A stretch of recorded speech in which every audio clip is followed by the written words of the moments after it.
Bienvenue aux nouvelles du 12 avril. Aujourd'hui, nous allons parler du coronavirus. Le nombre de cas a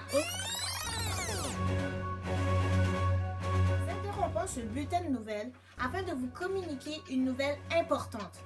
Nous avons notre reporter en Israël, Joanne François. Oui, bonjour Noémie. Effectivement, je me trouve en Israël actuellement.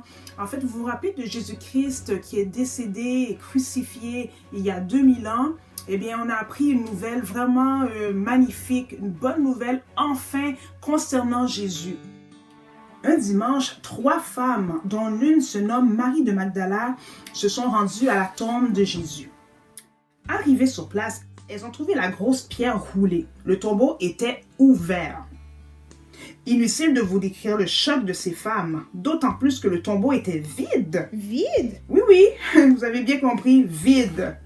C'est pas fini, Noémie. 2 hommes leur sont apparus en leur disant que Jésus-Christ était ressuscité comme il l'avait dit. D'ailleurs, même d'autres témoins se sont rendus sur place et ont constaté la même chose, que le tombeau était vide. Ils ont vu les bandes et les vêtements qui étaient sur Jésus, on les a retrouvés sur place.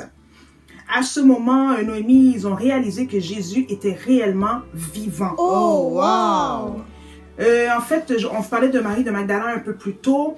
Elle fut même interpellée par, devinez qui, par Jésus lui-même. Oh oui, effectivement, Jésus lui est apparu. Imaginez les émotions de Marie de Magdala, Noémie, c'était incroyable. Mais Jésus lui a dit de ne pas le toucher car il devait aller vers son Père.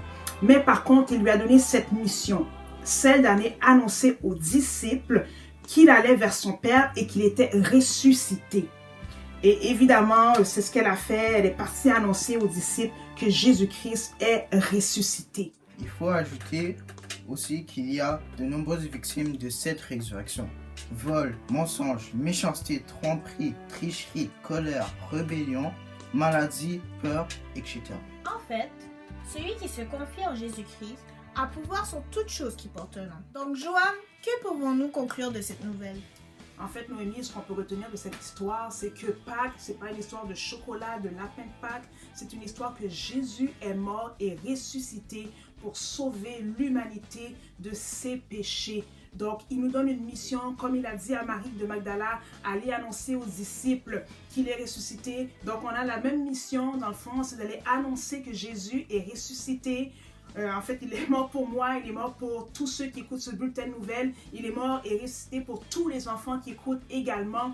Donc, allons propager cette bonne nouvelle que Jésus-Christ est ressuscité. Il vit encore. Merci, Noémie. Nous avons avec nous une experte en communication, Abigail, qui va nous expliquer comment partager cette nouvelle. On peut communiquer la nouvelle sur Instagram, Snapchat, TikTok, Facebook, Twitter, Messenger, courriel et bien sûr au téléphone. Merci beaucoup, Abigail. De rien. C'est ainsi que se termine le bulletin de nouvelles du dimanche 12 avril et toute l'équipe vous souhaite Joyeux Pâques!